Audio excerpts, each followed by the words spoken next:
Oui, mesdames, messieurs, bonjour. Nous sommes très heureux de vous retrouver ce matin dans le cadre de nos matinales du comité des CSE du Conseil de l'Ordre de Paris. Comme vous le savez, ces matinales ont vocation à euh, produire de l'information et des échanges sur les thématiques qui concernent les différents thèmes des comités du Conseil de l'Ordre. Et là, nous sommes dans le cadre du comité des CSE, donc des comités sociaux et économiques. Et donc, ce comité est formé de confrères et de consoeurs avec une certaine expérience de ces missions-là, qui cherchent à mettre en commun leurs pratiques et favoriser la pratique de ceux qui n'ont pas encore eu cette expérience. Alors, ce matin, nous accueillons deux de nos euh, confrères membres du comité, euh, par ordre d'entrée en scène, Gérard Lejeune et Julien Sportes. Je ne sais Bonjour. pas si vous les voyez, mais si vous ne les voyez pas, je peux vous dire qu'ils sont magnifiques. Euh, et donc, ils vont plancher sur une thématique importante et d'actualité. Slide suivant, si c'est possible. Le thème de cette matinale, c'est l'évolution des missions de l'expert comptable. Je vais m'excuser. Avec l'élargissement des prérogatives du CSE aux enjeux de la transition écologique. Alors juste pour planter le décor, et après je laisserai la parole, euh, les missions d'expertise comptable pour les comités d'entreprise d'abord est assez ancienne.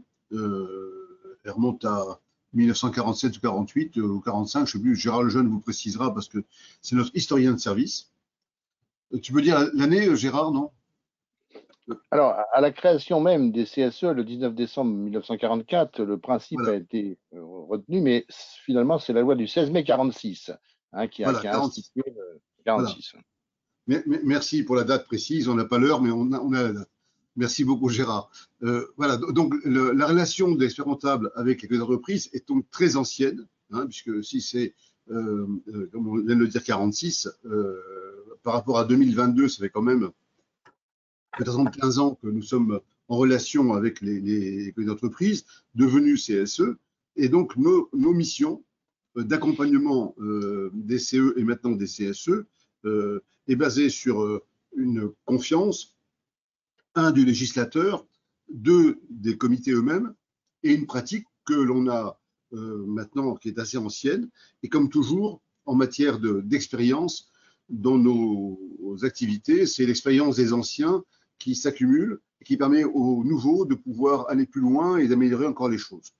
Euh, la législation relative au CSE, qui est assez récente et qui évolue, euh, a encore ouvert au CSE de nouvelles prérogatives et ce faisant, a ouvert aussi à leurs experts comptables favoris qui les accompagnent pour bien comprendre, mieux comprendre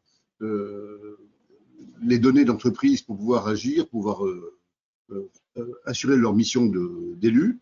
Donc, la législation a aussi élargi notre périmètre d'action. C'est la raison pour laquelle on a pensé utile de vous parler ce matin de nos missions et de leur évolution. Et donc, je passe sans tarder la parole à mes confrères, sachant que dans ce qui nous est dit ce matin, on va non seulement être sur un aspect d'explication des aspects législatifs, des obligations, mais également des approches pratico-pratiques pour que chacun de ceux qui écoutent puisse avoir des éléments favorisant ou aidant à la pratique de ces missions. Donc, je vous passe la parole, Julien et Gérard. Et je rappelle à ceux qui nous écoutent aussi, excusez-moi, j'aurais fini, que sur la partie droite de votre écran, vous avez d'indiquer chatter, donc vous pouvez poser des questions pendant l'exposé et nous essaierons d'y répondre à la fin. Et si le nombre de questions ne permet pas d'y répondre vu l'horaire, nous trouverons des solutions pour vous communiquer les réponses à vos questions ultérieurement. Voilà, donc n'hésitez pas à être réactif et proactif en indiquant sur Chatter non seulement vos compliments, si vous voulez complimenter nos intervenants, mais aussi, surtout, vos questions pour aller plus loin. Merci beaucoup. Merci Jean-Luc pour cette introduction. Donc effectivement, donc je suis Julien Sportes et donc du coup avec Gérard Lejeune, on va vous effectivement présenter ce webinaire sur ces évolutions des missions d'experts comptables avec l'élargissement des prérogatives du CSE.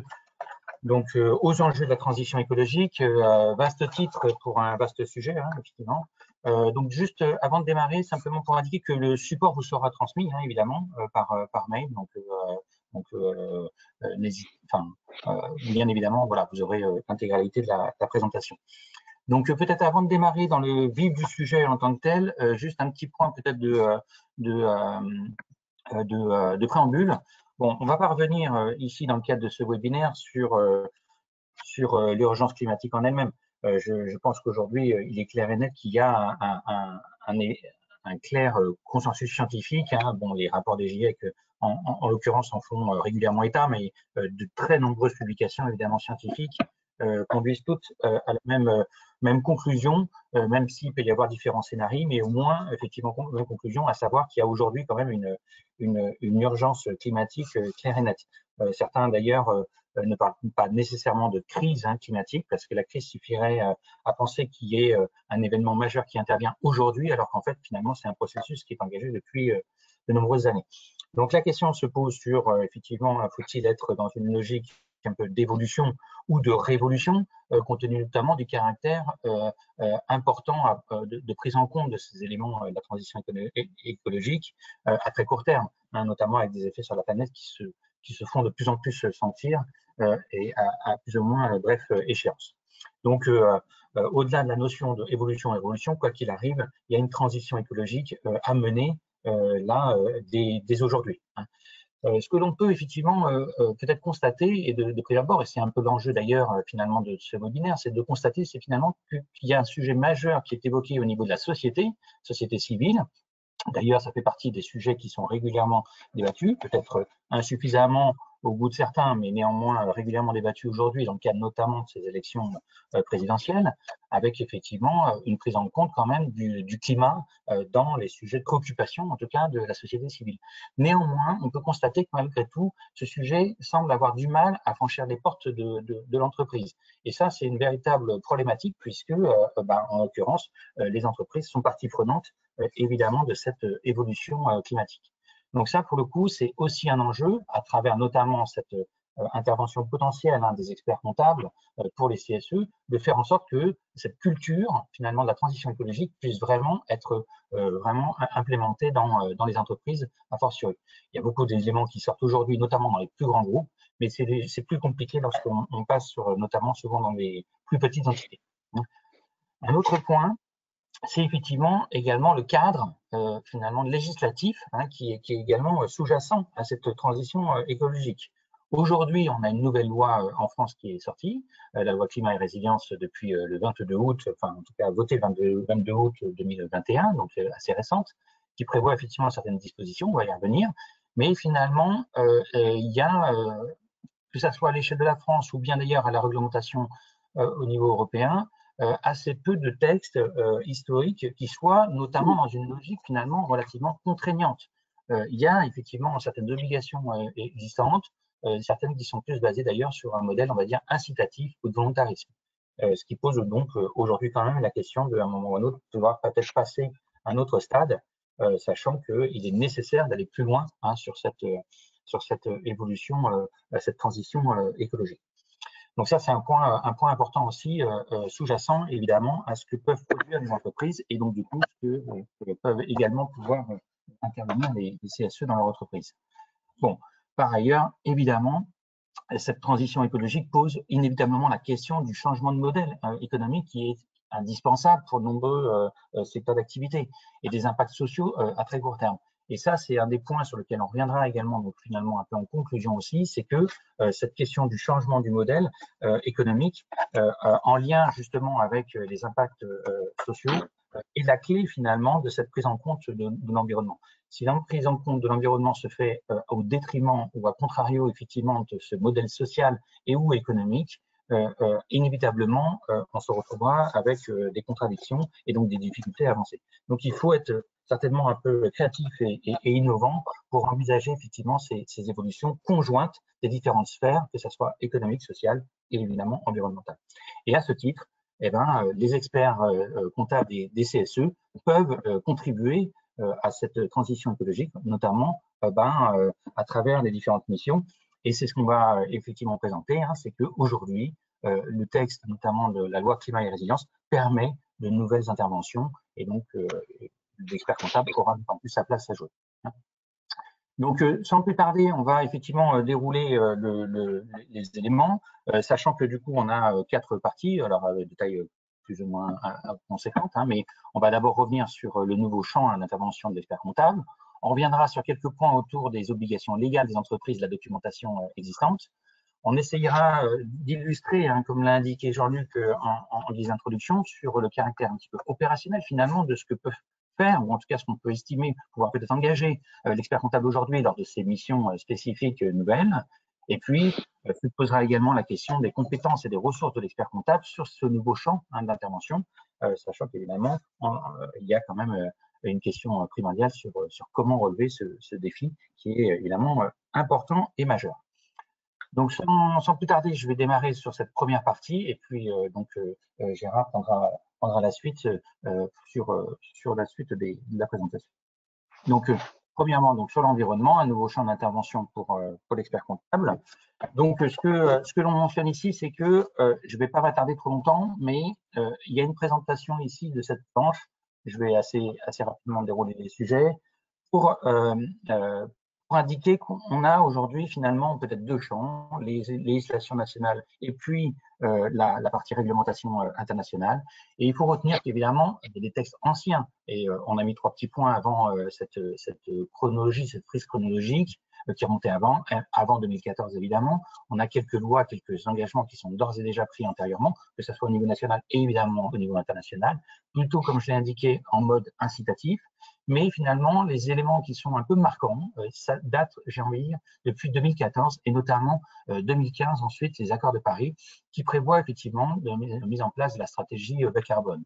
Cette stratégie table effectivement sur une trajectoire de réduction des gaz à effet de serre, GES gaz à effet de serre, donc de moins 40% en 2030, en référence effectivement à 1990. Donc on voit qu'on a des engagements qui sont forts, qui sont pris effectivement en 2015, et cette stratégie fait un peu office de référence aujourd'hui par rapport à ces ambitions que l'on peut avoir, et notamment potentiellement des retards qu'on pourrait constater d'ailleurs par rapport à cette stratégie.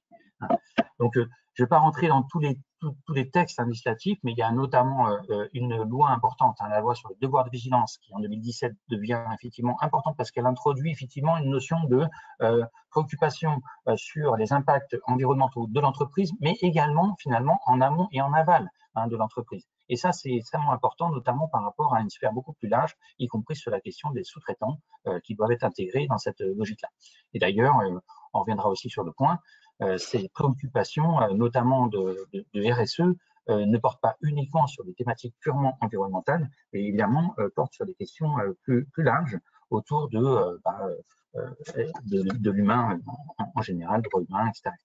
Donc il y a beaucoup d'autres thèmes qui peuvent être abordés. Bon, il y a en 2019 deux lois non négligeables qui sont la loi énergie-climat et puis également la loi Pacte qui modifie effectivement par le biais du Code civil, l'article 1833 qui modifie quelque part effectivement un peu le principe d'une responsabilité sociétale et environnementale des acteurs. Donc là pour le coup avec cette notion d'entreprise à mission qui est importante parce qu'elle donne entre guillemets un peu un cadre plus large sur les objectifs des entreprises, notamment en matière environnementale. Donc c'est un point important. Et puis on a également donc la loi d'orientation des mobilités, la LOM, qui introduit notamment le forfait mobilité durable. Celui-ci étant plus récemment encore réévalué, permettant d'inviter les entreprises à aider les salariés à être dans une optique de préoccupation environnementale à travers leurs déplacements. Donc ça, c'est des lois qui ont permis effectivement d'avancer progressivement. Et j'ai envie de dire que le dernier texte paru, c'est la loi climat et résilience, donc voté le 22 août 2021, et qui effectivement vient acter, je ne vais pas revenir sur toute la loi, sur le principe de la loi, mais sur la logique des travaux de la Convention citoyenne climat. Je ne reviendrai pas non plus sur les polémiques sur est-ce que cette loi reprend intégralement ou pas l'ensemble des dispositions. Néanmoins, on va revenir simplement sur ce sujet de la loi climat et résilience pour indiquer qu'elle introduit, par le biais des articles 40 et 41 de cette loi, de nouvelles prérogatives pour les comités sociaux et économiques, de nouveaux champs d'intervention pour l'expert comptable qui découlent de ces nouvelles prérogatives des comités socio-économiques. Et c'est là où, effectivement, l'expert comptable pourra prendre toute sa place par rapport à ces nouvelles dispositions légales. Alors, les articles 40 et 41 de la loi, en fait, prévoient de nouvelles prérogatives sur différents champs d'intervention de l'expert comptable.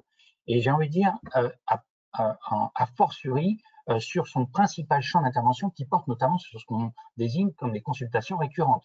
Les consultations récurrentes qui portent notamment sur la situation économique et financière, sur la politique sociale et sur les orientations, qui sont trois temps importants du débat et de l'échange au sein de l'entreprise entre la direction et le comité social et économique, qui permet d'avoir, comme leur nom l'indique, des situations sur la pérennité, sur la solidité financière, sur le devenir des activités importants, sur la politique associée à cette situation économique et financière, et évidemment les orientations stratégiques, projections, notamment à 3 ans de cette thématique. Que prévoient les articles 40 et 41 de la loi climat et résilience, c'est de prévoir que les questions environnementales seront abordées dans chacune de ces 3 consultations annuelles.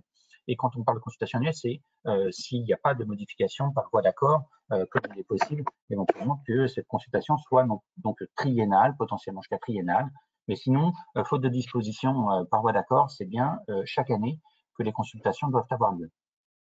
Donc, on a aujourd'hui trois consultations qui sont enrichies de ces thématiques questions environnementales.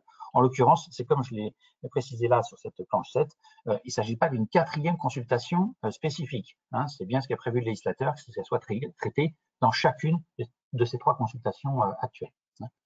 Donc, en lien avec cette évolution des prérogatives du CSE, la mission de l'expert comptable elle-même, qui porte sur chacune de ces 3 consultations, l'intervention possible d'un expert comptable au cours de chacune de ces 3 consultations par le CSE, effectivement, les textes ont été modifiés, les articles du Code du travail ont été modifiés, comme mentionné sur cette page 8. Voilà, c'est juste une précision pour indiquer les articles qui font référence à ces 3 consultations et donc du coup sur cette nouvelle prise en compte de cette thématique environnementale. Je rappelle quand même également, d'où l'intérêt effectivement de présenter ce webinaire, c'est que je rappelle que seul l'expert comptable peut intervenir dans le cadre de ces consultations récurrentes. C'est bien effectivement un champ prévu pour les experts comptables en tant que tel. Je ne reviens pas sur toutes les thématiques qui sont sous-jacentes, à savoir celles de la confidentialité des informations qui donnent effectivement j'ai envie de dire une légitimité aussi d'intervention à l'expert comptable au-delà de ses capacités techniques à analyser les informations disponibles. Et c'est bien d'ailleurs, en fait, finalement, dans cette un peu thématique de l'intervention antérieure de l'expert comptable sur ces sujets-là, qu'il a été effectivement conclu que l'expert comptable pourrait intervenir sur les champs complémentaires sur l'environnement. Et donc, non pas, c'est un des sujets qui a donné lieu quand même à un peu débat lors de cette loi, sur le fait qu'il y ait des experts spécifiques qui puissent ensuite intervenir sur ces questions-là, experts spécifiques au sens de compétences, pour le coup, environnementales à part entière, notamment sur l'établissement des bilans carbone, sur différents sujets. Il y a différents cabinets qui sont aujourd'hui, certains sont plus médiatiques que d'autres, mais qui sont effectivement en capacité de traiter pour partie certains sujets techniques. Mais effectivement, le législateur a préféré confier cette mission à l'expert comptable, quitte, on y reviendra en fin de document, à faire en sorte que l'expert comptable puisse s'appuyer sur ses compétences techniques pour faire en sorte de réaliser les missions qui lui sont confiées par le CSE. Et donc, je reprécise, c'est bien l'expert comptable seul qui est désigné dans le cadre de ces consultations récurrentes et notamment sur ces questions environnementales.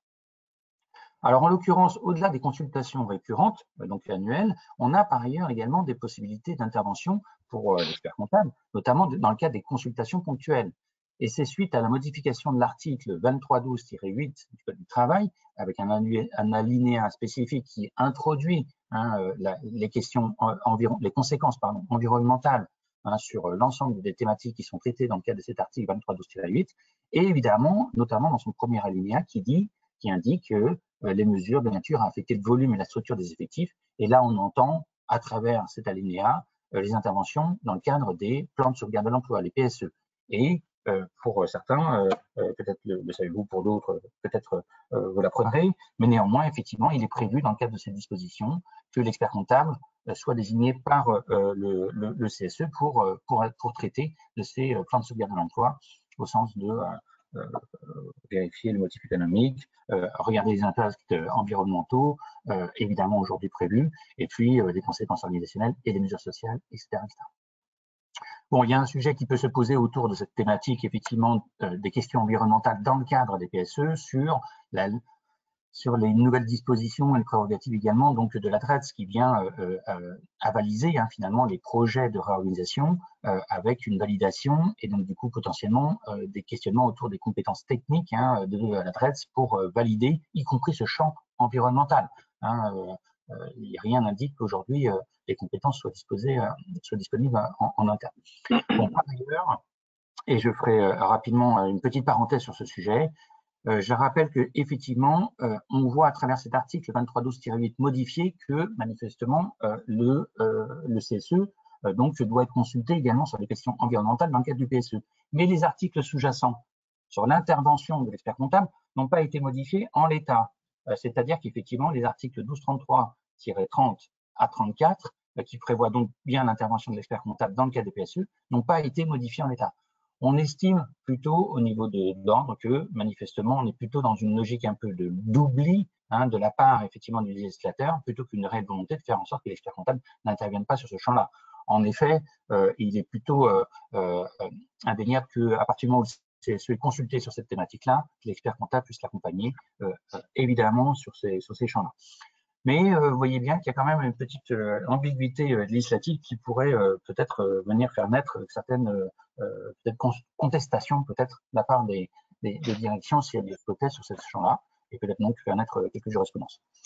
Donc, il y a ce champ-là. Bon, sur les autres consultations ponctuelles également, finalement, on peut l'entendre sur l'idée que l'expert comptable, par extension, pourrait aussi venir appuyer les analyses sur les questions environnementales auprès du CSE sur l'ensemble des dispositifs existants qui sont listés en bas de cette page 9.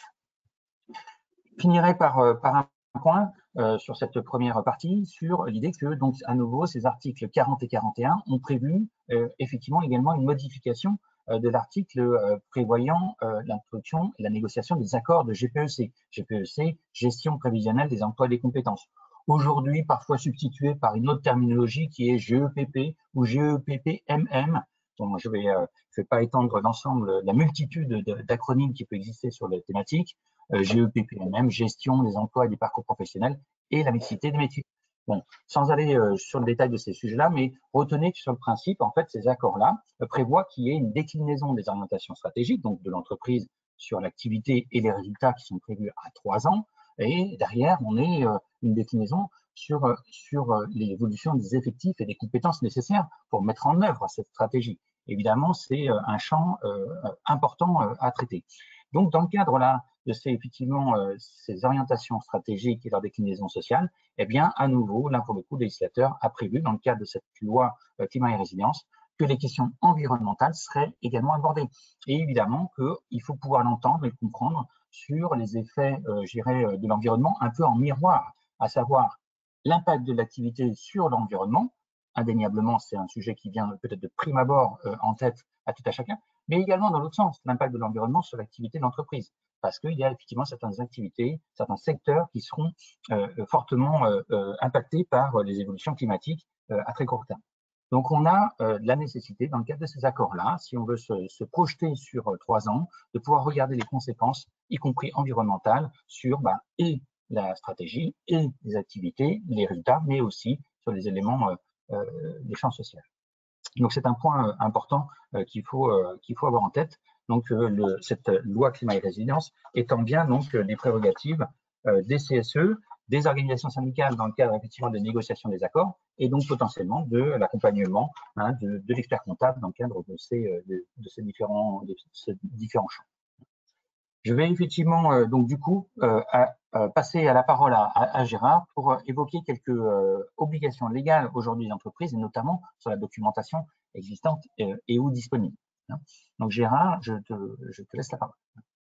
Oui, bonjour à toutes et tous. Donc voilà, après cette présentation très, très riche et très documentée de Julien, nous allons essayer de réfléchir sur la manière dont les CSE vont pouvoir exercer cette nouvelle compétence. Bon, avec leurs experts comptables pour ceux qui décident de recourir au service d'un expert comptable dans le cadre des différentes consultations. Alors, la définition même d'ailleurs du CSE dans le Code du travail a été complétée justement de sa responsabilité sur les questions, alors au-delà des questions d'organisation, de fonctionnement de l'entreprise, de conditions de travail, etc. Le CSE est concerné maintenant, au-delà des résultats et de la gestion financière, de l'ensemble des questions environnementales et des conséquences environnementales de l'activité de l'entreprise. Alors, comment tout cela va-t-il pouvoir s'exercer? Quels sont les documents qui vont pouvoir être disponibles? Comment les élus vont-ils pouvoir insérer dans le dialogue social avec leur direction l'ensemble de ces problématiques nouvelles? Alors, il faut revenir sur des concepts, effectivement, qui ont parfois été critiqués. Bon, la notion de développement durable est une notion ancienne, vous le savez. C'est une formule qui a été lancée en 1983 par l'Union internationale pour la conservation de la nature, reprise par l'ONU en 1987 à la suite du rapport Brundtland. Bon, ce concept de développement durable est apparu pour certains acteurs comme une récupération de la critique environnementale. Bon, il s'agissait de mettre en place un référentiel normatif pour l'ensemble des projets et des programmes des politiques publiques sur le développement. Donc ce développement durable était un peu incitatif finalement, une récupération donc de la critique écologique, et on peut s'interroger sur est-ce qu'il n'avait pas pour effet en fait de renforcer des pratiques managériales bien établies, enseignées dans toutes les bonnes écoles de commerce, etc. Donc cette critique du développement durable qu'on a appelé le greenwashing, avec des rapports RSE cosmétiques masquant la réalité, est aujourd'hui en fait entré dans une période de profonde modification avec l'ensemble des dispositifs législatifs successifs qui ont été présentés par la première diapo de Julien. Alors, la loi climat, avant la loi Pacte, avant la loi climat et résilience, effectivement, Julien l'a dit, avait redéfini la société. La société, elle est gérée dans son intérêt social et elle prend en compte les enjeux sociaux et environnementaux de son activité. C'est-à-dire qu'on ne s'associe plus aujourd'hui, on ne crée plus une entreprise, une société dans le but de réaliser des profits. On doit prendre en compte dans la loi fondamentale, dans le code civil, effectivement, les enjeux sociétaux et environnementaux. Alors, notons que le code civil vise la société. La notion d'entreprise est une notion plus large que la notion de société. Nous savons tous qu'il y a des millions d'ailleurs d'entreprises individuelles qui parfois emploient des salariés et qui parfois ont des CSE. Voilà. Mais la loi vise effectivement une définition de la société. Et puis il y a des entreprises à mission avec le concept introduit par la loi Pacte également. Alors la loi climat et résilience va encore plus loin finalement sur la nécessité de l'affichage environnemental de l'entreprise et de son contrôle. Elle assimile dorénavant le greenwashing ou l'éco-blanchiment, c'est dans la loi, à une pratique commerciale trompeuse. Voilà. Donc, il va y avoir effectivement une obligation pour les entreprises de contrôler leur affichage écologique. Les marchés publics vont devoir intégrer progressivement une clause écologique d'ici 5 ans. Et l'idée de faire entrer le dialogue social, l'entreprise, le sujet était un sujet de société, maintenant il va devenir un sujet effectivement d'entreprise, de dialogue social. Donc c'est une mutation extrêmement importante dont il faut bien prendre conscience.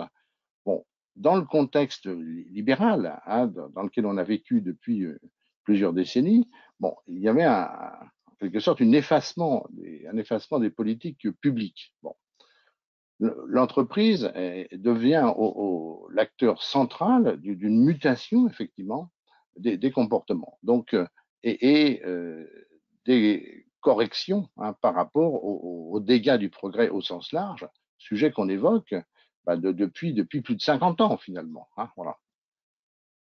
Alors, on va passer à la planche suivante. On va rentrer un petit peu maintenant dans le détail des documents sur lesquels les élus vont pouvoir travailler avec le concours de leurs experts comptables. Alors, le concept de RSE aujourd'hui est remplacé effectivement par un document qu'il va falloir bien appréhender et qui est en cours de mutation. D'ailleurs, aujourd'hui et demain, le Parlement européen discute de la mise en œuvre de ces dispositions, de qui contrôlera ces documents. Il y a des enjeux, il y a des débats, il y a des conflits et des intérêts différents par rapport à toutes ces questions d'affichage et de documentation comptable et financière. Les professions comptables dont nous faisons partie, experts comptables et commissaires aux comptes, sont au cœur de la qualité de l'information. L'expert comptable fait les comptes, le commissaire aux comptes les contrôle, et l'expert comptable du CSE aide les destinataires de ces comptes, en premier lieu les salariés et leurs représentants, les CSE, à analyser ces comptes. Alors, dans le Code du travail, on a un article, effectivement, où, il y a des seuils, on va le voir, toutes les sociétés commerciales doivent transmettre, effectivement, à l'Assemblée générale des actionnaires ou des associés un rapport de gestion prévu par un article du Code de commerce, le L225-102.1, qui est important, et qui va comprendre des informations relatives à la responsabilité sociale et environnementale des entreprises. Les professions comptables, les commissaires aux comptes, vont devoir contrôler ces informations. De quelles informations s'agit-il? Comment les choses vont-elles s'organiser? On est dans une grande période de mutation. La BDES, créée par la loi de sécurité de l'emploi en 2013, va devenir, ou est devenue déjà la BDESE, la base de données économique, sociale et environnementale.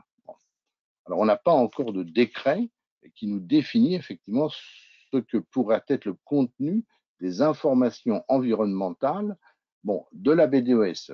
Y en aura-t-il un? La question est ouverte. Alors, on va avoir effectivement, pour certaines entreprises, aujourd'hui il y a un seuil de 500 salariés, mais ce seuil va baisser. Il est déjà prévu qu'il baisse à 250 et il continuera à baisser. Donc, il va concerner effectivement la plupart des entreprises où existent des CSE, puisqu'on dénombre en France environ 40 000 CSE dans les entreprises de plus de 50 salariés. Attention, le terme CSE aujourd'hui est ambigu puisque le ministère du Travail recense 90 000 CSE, mais c'est le même terme qui désigne les CSE de moins de 50 qui, eux, n'ont pas de droit particulier en la matière, avec les CSE de plus de 50 qui ont récupéré pour l'essentiel les compétences des comités d'entreprise.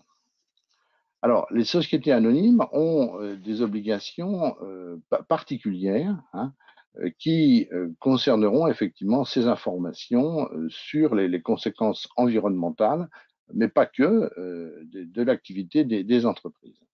Donc, ce rapport de gestion, effectivement, qui sera différent selon les catégories d'entreprises. Bon, aujourd'hui, ça vise les sociétés commerciales.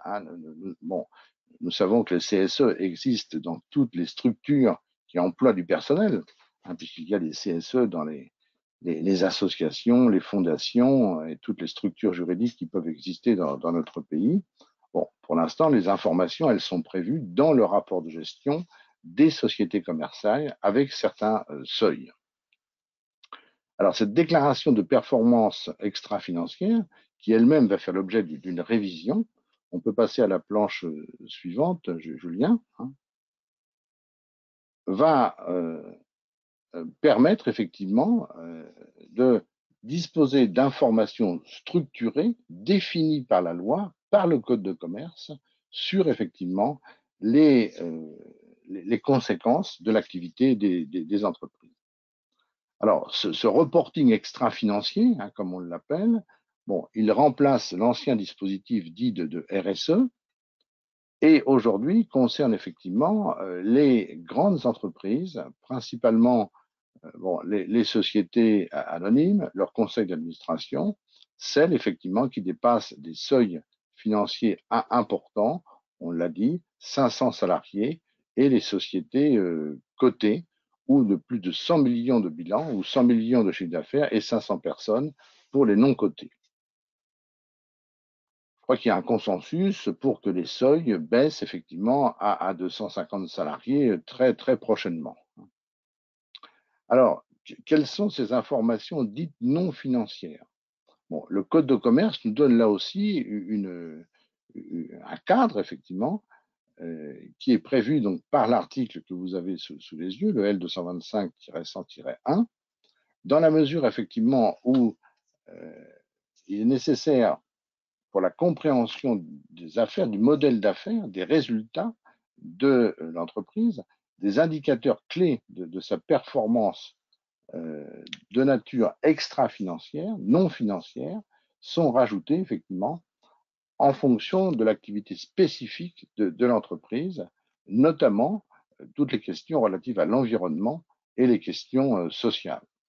L'entreprise va devoir décrire précisément les risques climatiques, chimiques liés à son activité, bon, mais et également présenter bon, les incertitudes auxquelles elle peut être confrontée.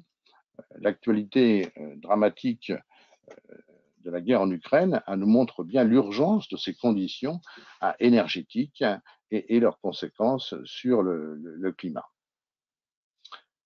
Alors, ces risques non financiers liés aux effets du changement climatique donc, seront effectivement présentés avec une stratégie des entreprises pour réduire leur émission de gaz à effet de serre. C'est la stratégie bas carbone qui devra être intégrée à toutes les composantes de l'activité des entreprises.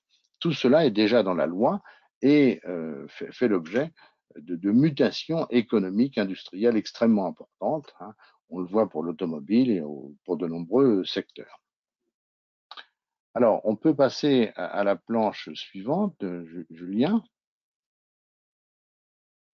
Alors, cette DPEF, donc la déclaration de la performance extra-financière des entreprises, hein, va présenter effectivement les principaux risques liés à l'activité de la société, bon, ou de l'ensemble des sociétés qui pourraient être compris dans un périmètre de consolidation. Hein.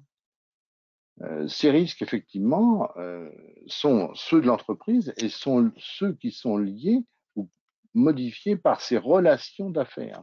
Donc, il y a toute l'analyse qu'il faudra faire avec les élus et en fonction de ces documents mis à notre disposition pour remonter l'amont et l'aval de l'entreprise. Alors, aujourd'hui, les entreprises vont devoir effectivement structurer une cartographie des risques. Bon, dont le cadre juridique n'est pas défini. Hein. On connaît bien les problématiques de cartographie des risques dans le champ de l'audit. Bon.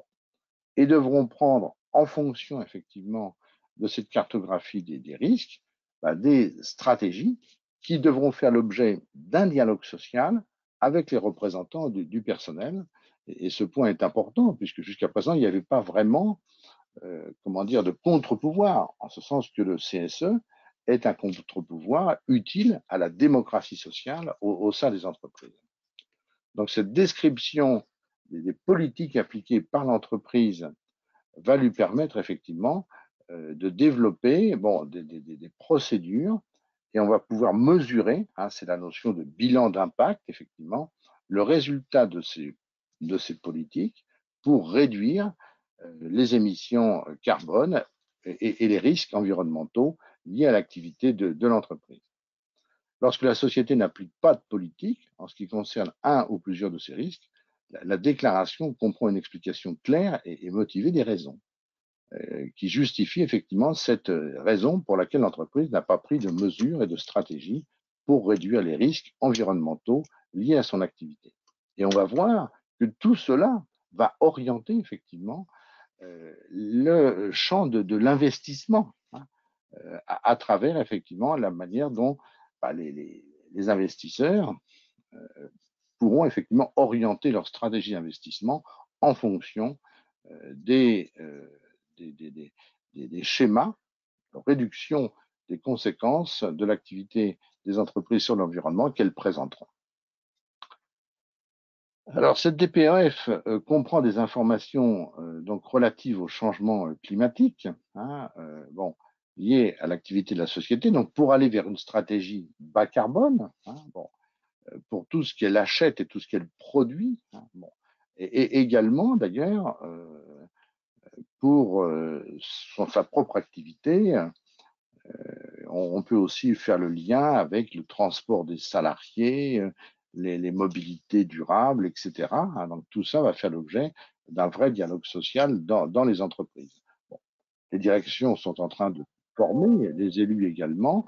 Hein, donc on est sur quelque chose de tout à fait nouveau. Hein. Vous voyez, cette loi, elle a 6 mois. Alors, les engagements sociétaux de l'entreprise, sur le développement durable, ne concernent pas que la stratégie bas carbone. Hein, c'est toute la lutte contre le gaspillage alimentaire, hein, la précarité alimentaire, le respect du bien-être animal, l'alimentation responsable, équitable et durable. Tout ça fait partie effectivement d'items qui sont dans la déclaration de performance extra-financière et qui à terme concernera la plupart des sociétés dans lesquelles nous intervenons en tant qu'experts comptables de CSE, si le seuil descend prochainement à 250 salariés. Voilà, on devra aussi mesurer les accords conclus pour effectivement améliorer donc tous ces indicateurs pour lutter contre les impacts négatifs de l'activité économique des entreprises. Et également présenter des actions pour lutter contre les discriminations. Voilà. Et puis les mesures en faveur des personnes handicapées également. Vous voyez, on a une responsabilité sociétale. Hein, donc, on l'a dit, code civil, la société à mission, etc. L'entreprise, devient un enjeu et ces sujets deviennent des enjeux clés du dialogue social des entreprises. Alors, cette DPEF, effectivement, devra décrire, le code de commerce la présente très rigoureusement, devra décrire le modèle d'affaires de l'entreprise, hein, ses activités, ses principales ressources, ses réalisations, ses stratégies. Les risques, alors de 12 à 15 risques significatifs à court terme seront présentés dans cette DPEF, sont présentés déjà pour les entreprises importantes qui publient une DPEF. Mais jusqu'à présent, effectivement, ce document était assez peu étudié par les CSE et par leurs experts comptables dans le cadre des consultations récurrentes. Sauf peut-être dans les très grandes sociétés où certains peuvent intervenir. Donc les politiques de correction, de vigilance, devront être présentées effectivement pour corriger tous les risques qui sont présentés à travers cette déclaration obligatoire. Donc, on a effectivement un document clé, hein, sur lequel il faudra obtenir un jugement de sincérité. Voilà. Et effectivement, la question du contrôle de la sincérité des informations, nous le connaissons parfaitement pour les comptes des entreprises, hein, c'est la profession des commissaires aux comptes, hein, qui dans 140 000 entités exerce une mission de certification des informations comptables, financières et des rapports de gestion qui vont intégrer effectivement ces données de la DPEF. Alors, on peut passer à la diapo suivante, Julien. Voilà.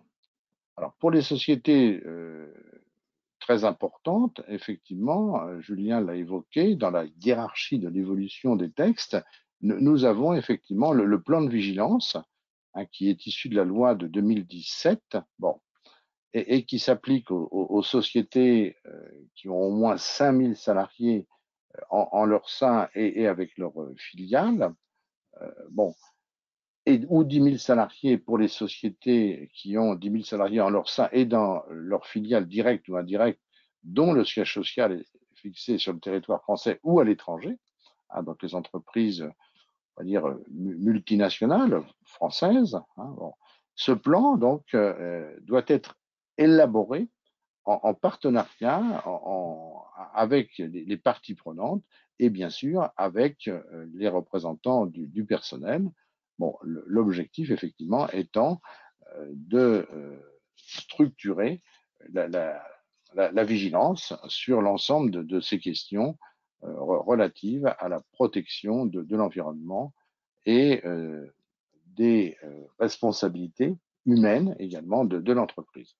On voit aussi aujourd'hui, d'ailleurs, c'est dans le débat dans certaines grandes entreprises, on a pu lire quelques articles récemment dans la presse, la responsabilité, bon, là on parle sociale, environnementale, mais la responsabilité géopolitique. Voilà, j'entendais ce matin à la radio un élu du CSE de Leroy Merlin, une très grande entreprise française du commerce, voilà, qui a des magasins en Ukraine et qui a aussi des magasins en Russie. Voilà, faut-il continuer à y avoir une activité? Bon, au-delà des risques que courent les salariés et qui sont bombardés en Ukraine, bon, il y a effectivement cette responsabilité également géopolitique de l'activité des entreprises. On l'a vu dans des affaires célèbres passées par rapport à l'État islamique, aux cimentiers, etc. Voilà, donc effectivement, on est sur une mutation profonde du concept d'entreprise, d'activité et d'impact de celle-ci. Alors, on peut passer à la planche suivante, Julien. Alors, au-delà de cette documentation effectivement insérée au DPEF, vous avez tous entendu parler du bilan carbone. Bon, voilà, donc il s'agit de mettre en œuvre effectivement une mesure des émissions de gaz à effet de serre de l'entité. Voilà, il y a aujourd'hui effectivement la possibilité de réaliser son entité. La semaine dernière, j'étais dans le cas concret d'une grande entité sociale, une association, voilà, qui avait effectivement réalisé elle-même d'ailleurs son bilan carbone. Ouais, ils avaient mesuré qu'ils émettaient X tonnes de carbone par an, et donc ils avaient réfléchi et commencé à réfléchir avec les représentants du personnel sur une stratégie permettant de corriger, de compenser. Alors on va planter des arbres, on va chercher à améliorer la mobilité des salariés, etc., pour réduire la traçabilité carbone de l'activité de l'entreprise. Donc l'idée, c'est de mesurer, pour avoir une idée précise de l'empreinte carbone de l'entreprise, pour élaborer un plan d'action pour réduire cette traçabilité carbone, diminuer la consommation d'énergie, trouver des alternatives donc pour l'environnement, améliorer aussi son image auprès, bien sûr, de la clientèle, mais plus largement du grand public et aussi des salariés de l'entreprise. Donc ce bilan carbone, effectivement, va devenir un indicateur extrêmement important pour un grand nombre d'entités et pour le dialogue social au sein des entreprises. Alors, on peut passer à la planche suivante, Julien. Voilà, alors si vous voulez vous intéresser au bilan carbone, on l'a fait avec Julien pour la préparation de ce petit webinaire. L'ADEME, je vous ai mis le lien là sur le lien Internet, a publié des fiches effectivement extrêmement bien faites pour aider les entités au sens large à réfléchir à la réalisation d'un bilan de gaz à effet de serre.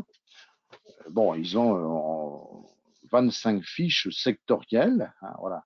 Alors, ça va des entreprises, bien sûr, industrielles, chimiques, etc., sidérurgiques, mais aussi des entreprises de services, des entreprises bancaires, etc. Comment l'entreprise peut réfléchir à sa traçabilité carbone pour effectivement intégrer toutes les conséquences du changement climatique indispensables à l'avenir de l'humanité même. Voilà. Alors, cette comptabilité carbone, effectivement, l'ADEME aussi a mis en place des outils que vous pouvez consulter très facilement sur son site internet. Ils ont une newsletter, on peut s'y abonner et qui vous donne des informations régulières pour avoir effectivement l'inventaire de la traçabilité carbone de l'entreprise. Ce diagnostic donc va permettre effectivement un état des lieux. Voilà, on a le bilan sur la table, comme on avait jusqu'à présent le bilan financier. L'entreprise crée de la richesse. Comment cette richesse se répartit-elle entre les actionnaires et les salariés? C'est l'enjeu central du dialogue social, bien sûr, sur lequel nous apportons depuis des décennies une compétence de lecture et de pédagogie aux représentants du personnel.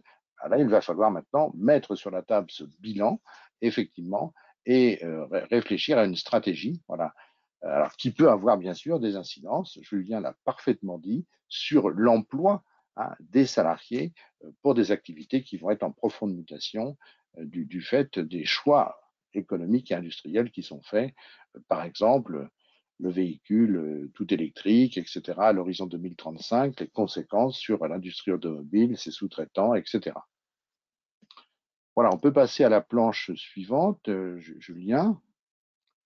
Alors, voilà, donc ça vous donne aussi effectivement des informations donc, sur le site internet pour la comptabilité carbone. On a mis le lien aussi, voilà. Et la référence du code de commerce, donc qui oblige pour toutes les entités aujourd'hui de plus de 500, mais le seuil va descendre, de réaliser tous les 4 ans, un bilan des émissions de gaz à effet de serre pour effectivement aller vers une stratégie bas carbone dans le cadre effectivement des évolutions prévues par la loi de Pacte et puis par les règlements européens. Voilà, on peut passer à la planche suivante. Alors, il y a aussi toute une réglementation, bien sûr, sur les entreprises qui font l'objet d'un classement spécifique. On appelle ça les ICPE, installations classées pour la protection de l'environnement. Les experts comptables peuvent récupérer sur le site du Conseil supérieur un petit guide très très bien fait sur la RSE. Il y aurait en France 500 000 ICPE, y compris des commerces de détail, etc. Donc tout le classement des activités pour l'environnement, voilà, à toutes les structures, et puis toutes les réglementations, bien sûr, du Code de l'environnement sur effectivement les déchets. Le Code de l'environnement stipule que le producteur de déchets est responsable de l'élimination de ces déchets. Ça concerne certaines entreprises. Voilà. Alors, j'ai réalisé récemment une mission d'expert comptable du CSE pour un établissement de santé. Dans les paramètres de l'accord d'intéressement, les élus ont intégré avec la direction un établissement de santé produit des déchets, les déchets médicaux, etc. Ils ont intégré des paramètres sur l'impact sur l'intéressement de la réduction de ces déchets.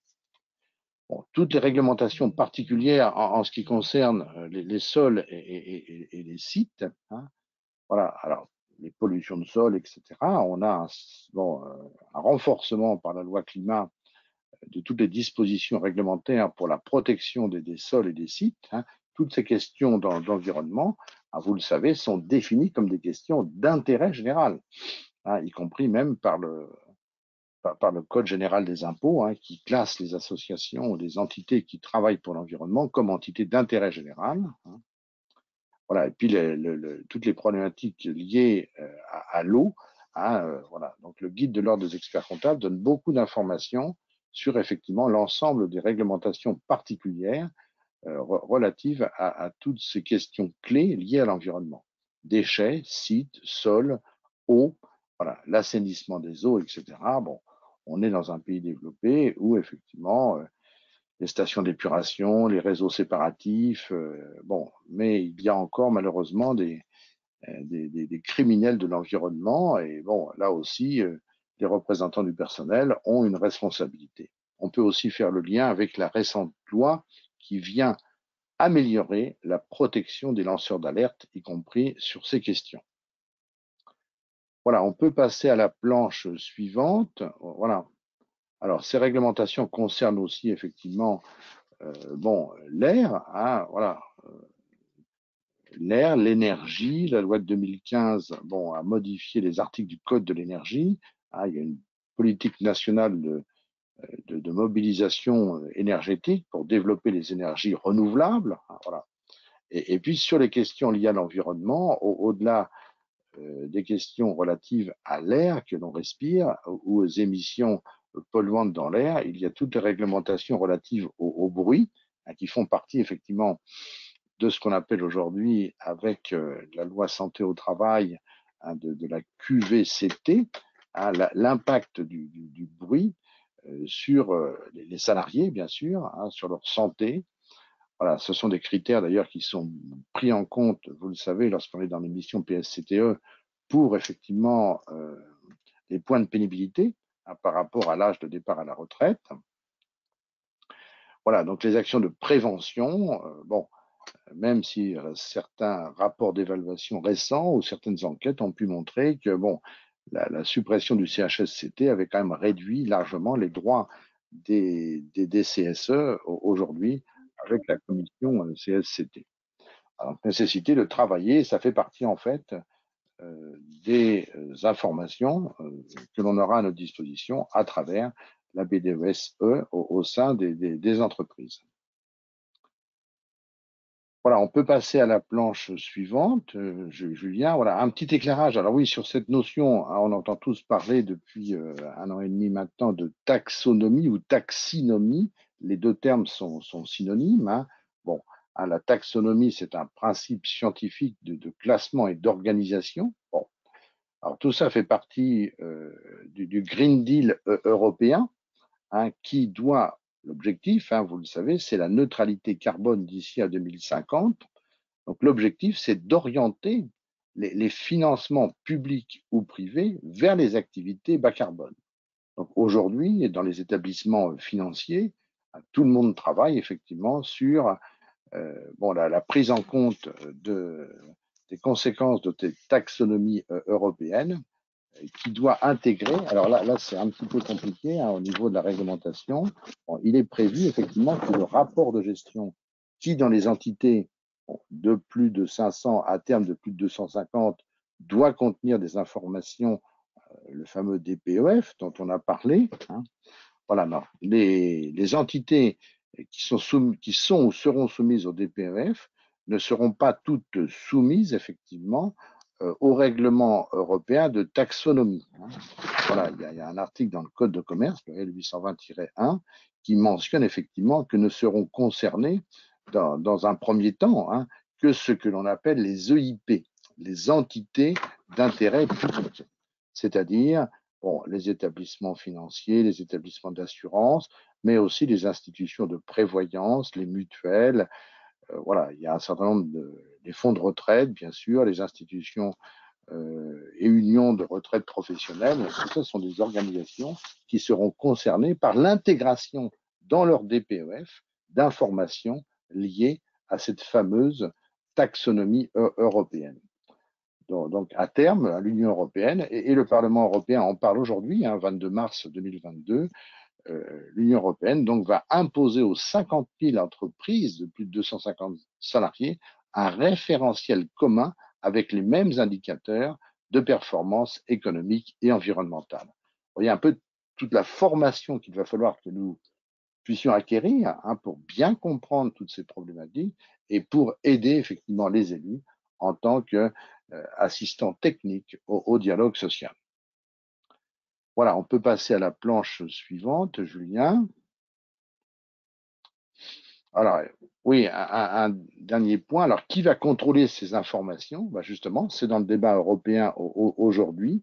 Il y a des positions divergentes. Hein. Les commissaires aux comptes vont-ils effectivement être en situation de contrôler les informations sur la durabilité des entreprises, ou faudra-t-il un autre intervenant, un organisme tiers indépendant, qui contrôlera ces informations? Cette question n'est pas encore tranchée, hein, effectivement.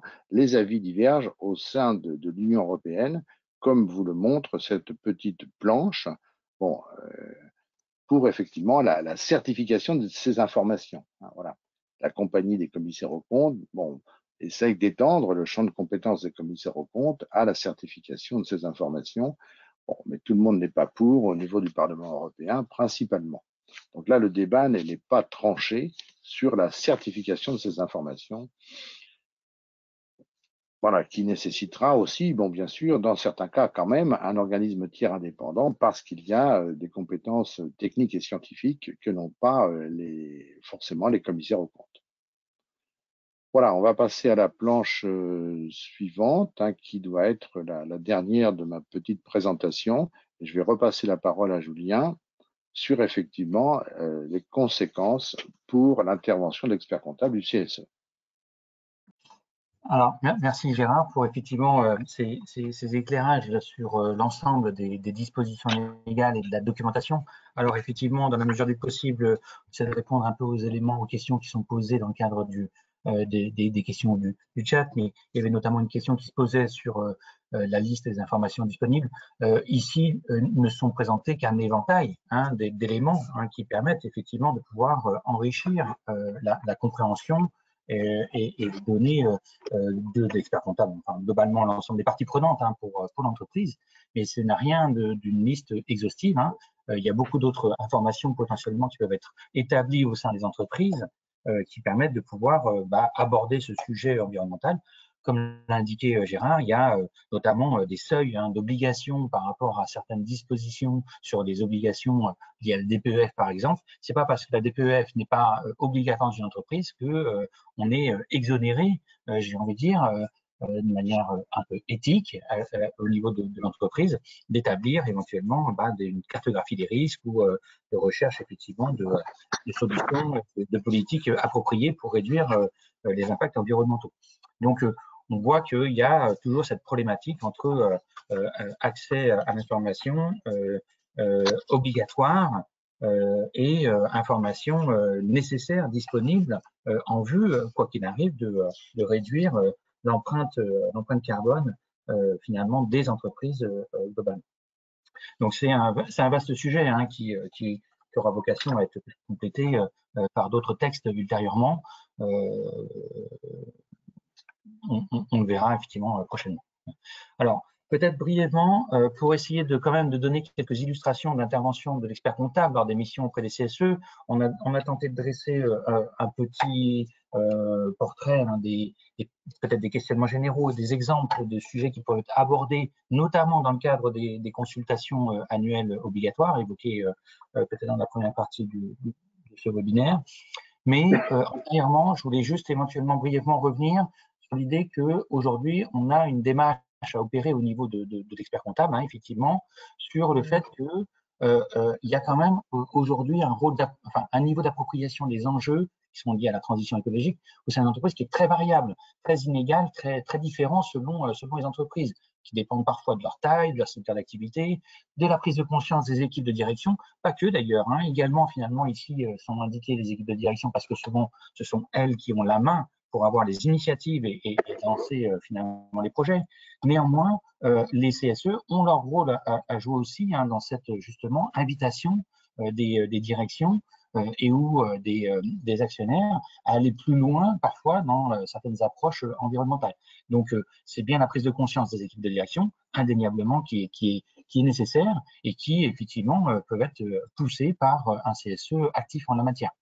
Évidemment que ça va aussi dépendre des moyens humains et financiers qu'elles peuvent y consacrer. Et là, je ferai une petite parenthèse, en l'occurrence, sur ce sujet-là, très rapidement, pour indiquer qu'aujourd'hui, vous voyez que on peut regretter, malgré tout, aujourd'hui, il nous semble qu'on ait finalement une invitation assez modeste, on va dire, des pouvoirs publics, finalement, à cette transition écologique. Je dis invitation modeste par le biais notamment de dispositions visant favorables, d'incitation plus favorables à aller sur cette thématique-là. Si je dois faire un peu un parallèle, reprenez par exemple le soutien qui peut exister de longue date, évidemment sur par exemple le soutien à l'emploi, même si on pourra toujours discuter de la pertinence des effets hein, de ces mesures, mais des mesures autour de soutien à l'emploi à travers des allégements de charges, différents dispositifs existants qui ont bien cette vocation et qui, pour partie quand même, malgré tout, ont pour vocation à inviter les entreprises à soutenir l'emploi par ailleurs. Quels sont les dispositifs existants aujourd'hui pour soutenir, entre guillemets, les entreprises si elles veulent être dans une démarche plus active au niveau environnemental? Ça reste très modeste. Je vous laisserai regarder et vérifier sur Internet, ce n'est pas le sujet aujourd'hui du webinaire, mais malgré tout, vous vérifierez qu'il y a très peu de dispositions et elles sont très modestes. Donc, il y a aujourd'hui peu d'incitation pour les entreprises à aller sur cette logique-là. C'est dommage, ça pourrait effectivement permettre d'accélérer cette transition écologique. Bon, par ailleurs, donc c'est ce que j'indique, le rôle de l'expert comptable vise à développer ce niveau d'appropriation de ces enjeux dans les entreprises. Et il y a effectivement une légitimité historique peut-être des experts comptables dans cette voie-là, qui est donc la reconnaissance de sa technicité, évidemment du secret professionnel, parce que manier les informations, notamment qui peuvent être sensibles, évidemment suppose d'avoir cette logique de secret professionnel associé, nécessairement, le respect de ce secret professionnel. L'indépendance, indéniablement, c'est aussi un des points importants parce que ça donne une notion un peu d'objectivité aux travaux qui peuvent être menés, l'objectivité étant aussi sous-jacente et nécessaire pour pouvoir mener ces analyses. Donc, tous ces points-là, en fait, toute cette caractéristique d'intervention des experts comptables dans l'ensemble des missions qui pouvaient prévaloir jusqu'à présent, j'ai envie de dire, se dupliquent aisément sur le champ environnemental. Et là, pour le coup, donne du coup une dimension nouvelle aux experts comptables dans cette légitimité. Bon, ce qui est indiqué à travers ce schéma de la page 27, c'est effectivement quelques éléments autour de comment on peut concevoir effectivement une démarche finalement de l'intervention de l'expert comptable, à savoir déjà faire un diagnostic sur la complétude, la fiabilité de l'information. C'est indispensable de pouvoir bien saisir l'ensemble des informations existantes et puis de regarder si elles sont intéressantes, pertinentes en l'état. La fiabilité, c'est aussi la pertinence qui est questionnée. Il y a évidemment une thématique autour de l'information existante, mais celle qu'on peut aussi éventuellement produire, complémentaire, parce que si celle existante est insuffisante pour vraiment saisir les enjeux, ou en tout cas les impacts, il faut peut-être aller un peu plus loin au niveau de l'entreprise. Et ça, pour le coup, indéniablement, il y a peut-être effectivement une notion un peu de construction ou de co-construction potentiellement avec le CSE qui peut être aujourd'hui mise en œuvre avec des indicateurs nouveaux qui permettront de mieux lire d'une part les impacts environnementaux et d'autre part peut-être les mesures des politiques qui sont mises en place. Donc ça, pour le coup, c'est aussi important d'indiquer que l'expert comptable peut appuyer le CSE dans cette démarche-là. Et c'est vrai que là-dessus, les informations, qu'elles soient d'ordre économique, financière, mais effectivement sur d'autres champs également, peut-être d'activité ou sociale, c'est effectivement une compétence historique des experts comptables de traiter ces informations-là. Donc, il doit pouvoir être pleinement présent sur ce sujet. Bon, par ailleurs, une fois qu'on a effectivement plusieurs informations qui viendraient compléter ce diagnostic et donc fiabiliser l'information, on doit avoir une analyse de l'avancement et de la sincérité de la démarche, c'est-à-dire jusqu'où on a été dans l'identification d'une part des impacts, d'autre part des potentiels risques, et donc du coup, c'est ce qui permet de mesurer si les politiques mises en place sont adaptées ou doivent être corrigées, approfondies, et peut-être accentuées si on veut aller un peu plus loin dans cette approche. Donc la sincérité des démarches est essentielle à vérifier par ailleurs. Et puis, immanquablement, à l'arrivée, derrière ce diagnostic qui peut être opéré par l'expert comptable, il y a la question de la formulation de recommandations alternatives, c'est-à-dire pouvoir éventuellement préconiser d'aller plus loin sur certaines dimensions, certains aspects. Donc ça, c'est bien, on est bien dans le champ classique des interventions d'experts comptables, qui donc du coup doit pouvoir se déporter sur cette question environnementale. C'est essentiel. Donc les différentes phases de la démarche ici sont peut-être rappelées dans leurs grands principes, mais c'est celle qui doit être sous-jacente peut-être dans les analyses de l'expert comptable. Alors, néanmoins, effectivement, donc, comme l'a indiqué Jean, je ne vais pas revenir évidemment sur ces sujets-là, mais sur le principe, retenons qu'effectivement, l'expert peut s'appuyer sur les données de la BDESE, même si, à nouveau, on attend encore une clarification sur les informations que l'entreprise, que dans la direction doit faire figurer sur cette base de données économiques, sociales et environnementale, hein, donc depuis la loi climat.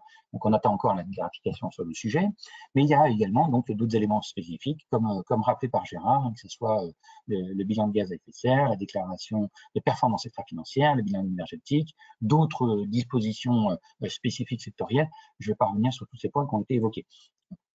Ce que je voulais quand même ici peut-être faire un point d'attention et de vigilance, c'est que indéniablement, il faut ici envisager que lorsque l'entreprise fait effectivement son diagnostic, notamment, elle doit pouvoir effectivement surtout intégrer les effets liés à son activité, à la réalisation de son activité, et c'est souvent ce qu'on évoque à travers effectivement ces bilans de gaz à effet de serre à travers les scopes 1 et 2 au sens strict sensu de ce qui est l'activité. Mais le plus important également, c'est finalement de pouvoir compléter ces analyses-là par les analyses portant sur le scope 3. C'est effectivement tout ce qui relève des impacts, non pas de l'activité en elle-même et de la production des activités en elles-mêmes, mais de tout ce qui relève en amont et en aval de l'activité. Et ça, c'est essentiel. Vous voyez bien que, par exemple, souvent, c'est un exemple que l'on peut mettre en avant, hein, et regarder les activités, effectivement, j'ai envie de dire de Total, il y a effectivement un impact environnemental à l'exploitation en elle-même, hein, des activités spécifiques de Total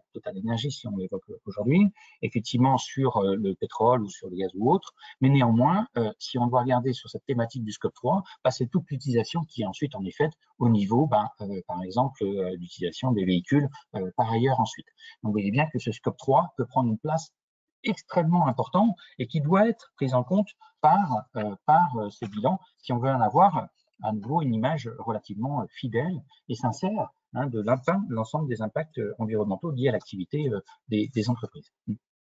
Donc c'est ce que j'indiquais tout à l'heure, c'est qu'effectivement pour l'expert comptable, il n'y a pas nécessairement une liste en tant que telle d'informations qui peuvent être définies. Il y a quelques obligations en tant que telles qui sont d'ailleurs pas toujours respectées, hein, c'est ce que j'ai essayé de mentionner aussi par le biais d'une réponse dans le chat, dans les questions qui sont soulevées. Malheureusement, les sanctions, j'ai envie de dire, à la non-production même des obligations restent modestes, même si la DPEF est là pour le coup plus importante, notamment par rapport à cette obligation de présentation légale des comptes. Hein. Mais sur le principe, retenez qu'il y a peu de sanctions. Donc finalement, à nouveau, j'ai envie de dire, les entreprises sont assez peu amenées à finalement produire ces données. Il y a la question de l'information utile et des informations disponibles, et ça pose effectivement la question si des informations n'existent pas sur ce sur quoi peut intervenir l'expert comptable. Et ça, c'est une vraie problématique parce que il faut pouvoir pousser pour que les diagnostics soient le plus pertinents, les plus creusés possible, mais encore faut-il s'appuyer sur un peu de documentation. Et c'est les points qu'on essaie d'identifier ici à travers la situation économique et financière, et puis on va y revenir après sur la partie politique sociale ou sur les orientations stratégiques, les 3 consultations annuelles obligatoires. Retenez qu'effectivement, faute d'informations au sens structuré disponible de la DPEF, mais on peut poser malgré tout beaucoup de sujets, beaucoup de questions dans le cadre du fonctionnement de l'entreprise en matière environnementale, à savoir par exemple des questionnements un peu généraux sur la sensibilité des équilibres économiques au prix de l'énergie fossile et l'énergie des transports. C'est un des points qui doit être important, qui peut être abordé dans le cadre des diagnostics. Le coût des mesures de réduction, hein, si on évoque effectivement par exemple un investissement dans une flotte de véhicules électriques ou la rénovation thermique des bâtiments, et puis les économies qui en ressortent. Indéniablement, il y a des questions qui peuvent se poser évidemment en matière temporelle.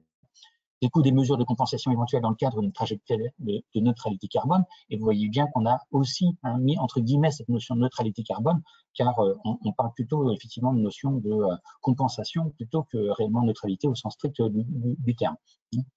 L'analyse économique des scénarios de relocalisation, on en parle beaucoup par rapport à un surcoût qui est évoqué par rapport à notamment le coût du transport, sur la disponibilité effectivement de certaines matières également se pose. Donc la question de la relocalisation est aujourd'hui un sujet hautement débattu. Mais néanmoins, encore faut-il pouvoir creuser les différents scénarios sur la terre.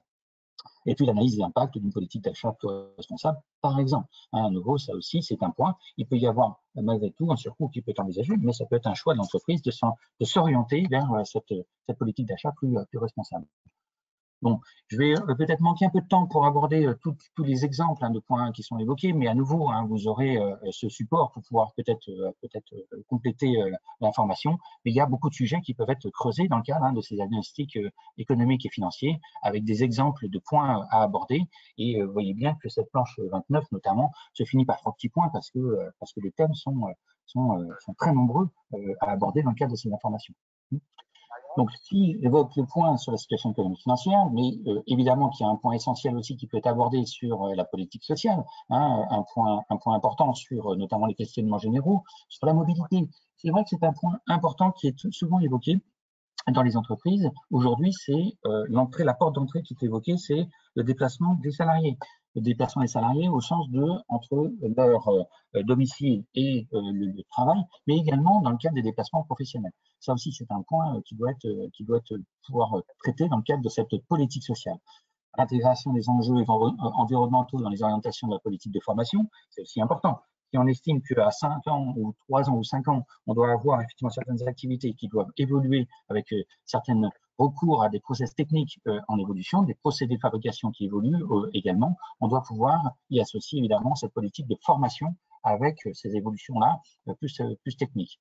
Les impacts en termes d'organisation du travail, évidemment que le sujet depuis malheureusement, j'ai envie de dire 2 ans lié au Covid, mais ça a été effectivement un moment précurseur sur cette accentuation sur le télétravail, mais c'est également la politique de déplacement des professionnels qui peut être aussi questionnée. Et puis, il y a des impacts aussi qui peuvent être abordés sous l'angle de la rémunération, et notamment à travers des objectifs qui peuvent être plutôt d'ordre RSE, environnementaux, dans le cas des calculs de rémunération variable. On l'évoque plutôt souvent sur des rémunérations de direction ou de managers certains niveaux hiérarchiques. Mais néanmoins, on peut aussi envisager que ces critères-là soient pris en compte dans le cadre des accords d'intéressement, par exemple. Et ça, c'est un sujet important à l'échelle de l'entreprise, où là, pour le coup, on peut mobiliser l'ensemble des parties prenantes, et notamment les salariés, sur des atteintes d'objectifs plus pertinents. La question des parts salariales et des investissements socialement responsables sont aussi des sujets. Et là, pour le coup, c'est des points qui sont aussi souvent un peu minorés. Et quand on voit les masses financières qui sont concernées par ces investissements sociaux responsables, indéniablement, les orientations de ces masses financières sur des logiques plus environnementales peuvent aussi inviter les entreprises à être plus actives sur cette thématique. Évidemment, la mesure de l'impact sur les émissions de gaz à effet de serre des projets de déménagement ou changer le siège social d'une entreprise, indéniablement, vous devez essayer de faire un bilan de l'impact environnemental que pourra avoir ce changement. Si ça conduit à faire en sorte que la moitié des salariés prennent 3 fois plus la voiture, c'est effectivement un projet qui donc, vous voyez que les thèmes sont très vastes. À nouveau, de nombreux points peuvent être abordés et traités. Je ne vais pas revenir sur les exemples parce que ça peut être très vaste. Et je finirai juste par rapport à cette petite présentation d'illustration de questionnements généraux autour des consultations annuelles obligatoires à travers les orientations stratégiques. À nouveau, quelques grandes lignes qui peuvent être traitées, à savoir effectivement devenir du modèle d'affaires dans un monde plus sobre en énergie fossile. Ça aussi, c'est un sujet qui doit être questionné et abordé pour être correctement traité. La résilience de l'entreprise aux impacts physiques du changement climatique, ça aussi, c'est ce que je disais tout à l'heure, c'est l'effet miroir, c'est l'impact de l'environnement sur l'activité qui doit être aussi étudié. La stratégie de réduction des émissions et ses implications sur l'activité et les salariés, notamment à travers cette question d'impact sur le déplacement professionnel, et ça peut être une projection à 3 ans qui peut être mise en place. Des risques d'éviction de certains marchés, et notamment publics, en cas de non-compliance, c'est-à-dire qu'effectivement, ici, on peut estimer que, à très court terme, si les virages ne sont pas pris pour les entreprises dans cette optique d'être une prise en compte de l'environnement plus important, notamment, ça pourra conduire aussi à se fermer certaines portes de certains marchés, et notamment publics, parce qu'effectivement, cette commande publique risque demain d'être très orientée en termes de préoccupation RSE. Donc ça, c'est un des points aussi importants qui peut inviter d'autant plus les entreprises à aller plus loin sur cette thématique-là. Bon, je l'ai évoqué tout à l'heure à travers la GEPP, GPEC, toutes les acronymes qu'on peut avoir autour de la gestion prévisionnelle de l'emploi, des compétences, c'est un des points évidemment qui doit être abordé dans le cadre de ces orientations stratégiques. À nouveau, de nombreux exemples de points à aborder peuvent être traités dans le cadre de cette consultation. Les illustrations sont présentées sur la droite de cette page 31. Je n'ai peut-être pas tout à fait le temps de pouvoir rentrer dans le détail de chacune d'entre elles, mais à nouveau, vous pourrez les regarder si vous le souhaitez. Donc, voilà, pour les quelques illustrations, à nouveau, il faut être plutôt ici assez bref, hein, mais on pourrait décliner hein, ces illustrations à travers d'autres missions, notamment sur celle du plan de sauvegarde de l'emploi. Hein, c'est aussi un des points qui mériterait d'être développé, parce que c'est un des points importants également à prendre en compte lors de ces nouvelles interventions de l'expert comptable pour accompagner les CSE dans cette transition écologique. Alors voilà, après ces quelques illustrations, une dernière planche peut-être sur les compétences et ressources de l'expert comptable pour réaliser ces nouvelles interventions, parce qu'on a compris, on a un nouveau cadre d'intervention, on a des documents disponibles pour pouvoir traiter des sujets, on a effectivement une méthodologie qui peut être envisagée, mais malgré tout, il faut quand même pouvoir envisager de disposer des compétences et des ressources pour pouvoir mener ces missions. Donc peut-être, si Gérard, tu peux finir sur ce point-là. Oui, merci Julien pour cette présentation. Donc, on a vu à travers cet exposé de Julien la richesse et la dimension de toutes les questions que le CSE va pouvoir aborder et sur lesquelles nous allons intervenir en tant qu'expert comptable dans le cadre de nos missions pour les CSE.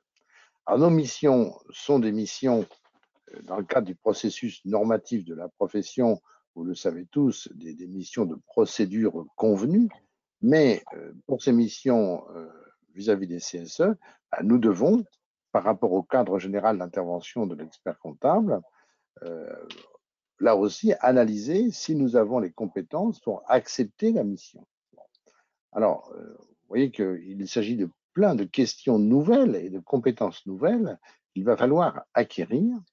Alors, pour les experts comptables, d'ailleurs, tant pour accompagner les entreprises en tant qu'expert comptable, assistant le chef d'entreprise sur ces mutations, on peut signaler que l'ASFOREF a, pour améliorer la compétence des experts comptables, mis en place un partenariat avec Paris Dauphine pour effectivement créer une formation qui est assez lourde. Certains confrères se sont inscrits dès l'automne 2021. Il y aura une nouvelle session à l'automne 2022.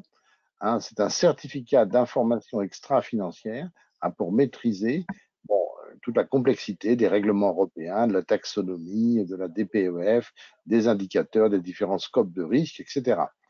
Je crois que c'est une formation, il y a 8 journées complètes de formation à Paris Dauphine sur cette thématique.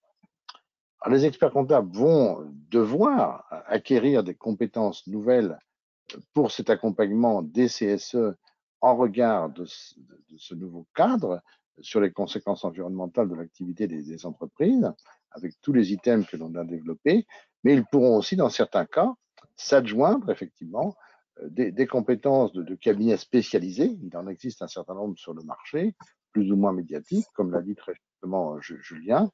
Bon, là aussi, il faudra faire attention au respect de nos règles déontologiques. C'est l'expert comptable qui a la maîtrise de la mission, c'est lui qui a signé la lettre de mission avec son client CSE, et les sous-traitants, effectivement, devront être soumis eux aussi à une lettre de mission particulière et réglementée pour effectivement respecter toute la déontologie particulière pour laquelle le législateur nous fait confiance, puisque nous savons où chercher l'information dans les comptes et en tant que généraliste, faire le lien effectivement avec toutes les compétences nécessaires, comme nous le faisons d'ailleurs déjà dans certaines missions, puisque dans certaines missions, pour des entreprises multinationales, on va parfois s'adjoindre des compétences de fiscalistes spécialisés de la fiscalité internationale. Là aussi, il faudra peut-être s'adjoindre les compétences de cabinets spécialisés. Donc, il faudra intégrer effectivement toutes ces ressources spécifiques dans nos missions pour chercher effectivement, dans le respect de notre norme professionnelle sur la maîtrise de la qualité, être en situation de pouvoir garantir la qualité et de superviser les informations que nous pourrons produire à travers nos rapports. Voilà. Et pour conclure, on est sur un cadre légal, effectivement, nouveau. On a une pratique professionnelle à bâtir. On a des enjeux. Voilà. Il faut que nous réfléchissions effectivement à la complémentarité des compétences. Voilà. Et il faut que nous puissions hiérarchiser les différents sujets entre l'économique, le social et l'environnemental. Voilà, donc c'est un nouveau champ du dialogue social qui s'ouvre, que nous devons intégrer à nos missions pour permettre effectivement un bon accompagnement des CSE. Alors, on a été peut-être un peu trop long par rapport, on souhaitait rester 5 à 10 minutes, nous avait dit notre président Semama, pour effectivement permettre des questions. Alors Jean-Luc, c'est toi qui as vu les questions, peut-être sur le chat pendant que nous faisions l'exposé. Oui. Peut-être Jean-Luc, tu peux reprendre la main. Oui, vous m'entendez? Voilà. Très bien. Oui, non, vous m'entendez? Oui, parfaitement, moi. D'accord, ok. Merci beaucoup, Julien et Gérard, de cet exposé aussi détaillé et aussi important pour arriver à approcher cette nouvelle mission, enfin, qui n'est pas qu'une mission, en fait, parce qu'en fait, elle irrigue, comme vous l'avez expliqué, plusieurs de nos missions. La question qui a été posée, c'est si l'on va avoir un élément complémentaire dans la lettre de mission. Parce que notre lettre de mission, elle a été formatée avec un certain nombre d'axes pour les missions légales notamment, enfin, les trois que tout le monde connaît. Est-ce qu'il y a un projet qui va être proposé bientôt sur l'adaptation avec cette approche environnementale? Est-ce que vous avez des éléments par rapport à ça? Autrement, alors, ce qu'on peut dire, c'est que le guide du Conseil supérieur de l'ordre qui présente les missions des DCSE pour les missions économiques intègre déjà, Julien et d'autres confrères ayant beaucoup travaillé, entre autres Philippe Gervais également, intègre déjà tous les aspects de cette nouvelle compétence du CSE, de son expert rentable. Alors, pour l'instant, il n'y a pas eu, je ne crois pas, Julien, de rectification de la lettre de mission proposée sur le site de l'ordre, mais le guide intègre tout ça. C'est en cours. Je ne sais pas d'ailleurs si vous voyez à l'écran, je pense, essayé de remettre les caméras. Je ne sais pas si c'est le cas. On te voit là. À l'écran, on te voit en plein écran là. On te voit, mais on voit pas autre chose. D'accord. Alors, ce que j'indique, c'est qu'effectivement, oui, tu as raison, Gérard. Évidemment, il y a le guide qui est de mise à jour, qui a été mis à jour et qui va très bientôt sortir pour pouvoir intégrer effectivement toute cette déclinaison sur l'environnement. Donc, ça sera effectivement plus détaillé que dans cette présentation du webinaire. Néanmoins, effectivement, les lettres de mission qui sont disponibles sur le site de l'ordre ont vocation à être mises à jour justement de ces questions environnementales avec quelques dispositions complémentaires. Mais c'est un des points qui a été soulevé, je crois, dans les questions, y compris ce qu'on peut demander comme type d'information, c'est-à-dire au-delà de la lettre de mission en tant que telle qui reprend les nouveaux textes, entre guillemets, des articles du Code du travail qui permettent ces interventions de l'expert comptable, on a surtout une préoccupation autour des informations à demander pour pouvoir mener finalement ces analyses qui soient les plus adaptées et les plus pertinentes. C'est ça la pré-réflexion qu'il faut engager, c'est qu'est-ce qu'il faut demander comme information pour pouvoir être utile au CSE ensuite sur cette thématique. Merci beaucoup, Julien et Gérard. Juste avant de vous libérer, parce qu'il est 10h30, c'est l'heure à laquelle nous devions terminer, juste vous rappeler, puisque ça vient d'être dit à l'instant, que au Conseil national, puisque c'est plus le Conseil supérieur de l'ordre, le Conseil national de l'ordre, enfin ça ne change pas grand-chose, la documentation qui a été élaborée par les confrères, je dirais, assez spécialisés dans ce domaine-là, a donné naissance à un guide méthodologique qui est actualisé régulièrement. Donc, je vous invite vraiment, si vous ne l'avez pas déjà, à le chercher dans la documentation au niveau de l'ordre, mais sachant que ce guide va être actualisé, donc va être modifié avec une prochaine édition qui va intégrer tous ces éléments environnementaux et que probablement, c'est la réponse que j'entends à travers l'intervention de Gérard Lejeune et de Julien Sportes, probablement que l'aide de mission va elle aussi être adaptée, évoluée, mais comme vous le savez, nous sommes dans une profession réglementée et qu'on ne change pas comme ça un document aussi important qu'une lettre de mission indicative. Il faut qu'elle passe par le comité des normes. Enfin, il y a un certain nombre de sécurité à avoir au plan juridique au niveau de l'ordre. Donc, ça va être fait probablement cette année parce que les textes sont récents. Mais ceci étant, tenez-vous informés et n'hésitez pas à communiquer, même au niveau du Conseil régional de l'ordre de Paris. Vous pouvez nous écrire. Vous pouvez aussi venir participer à nos travaux, d'ailleurs, si vous le souhaitez. Si vous avez une expérience à partager, vous êtes les bienvenus. Et donc, je tiens à vous remercier de votre présence ce matin. Je tiens à remercier très sincèrement nos intervenants qui ont fait un immense travail pour produire ce support de très belle qualité. Je le dis non pas par flagornerie, mais parce que vraiment je le pense, et de cet exposé qui a été assez, je crois, très clair et enrichissant. Merci à tous. Prenez soin de vous. Le Covid n'est pas parti définitivement, donc prenez soin de vous. Votre santé est essentielle pour vous et pour nous. Voilà. Et puis, n'hésitez pas, on est à votre écoute et à votre disposition au niveau de notre comité des CSE du Conseil régional de l'ordre de Paris. Merci beaucoup. À très bientôt. Merci pour votre écoute. Au revoir. Merci. Au revoir. Au revoir. Bonne journée. Merci. Au revoir.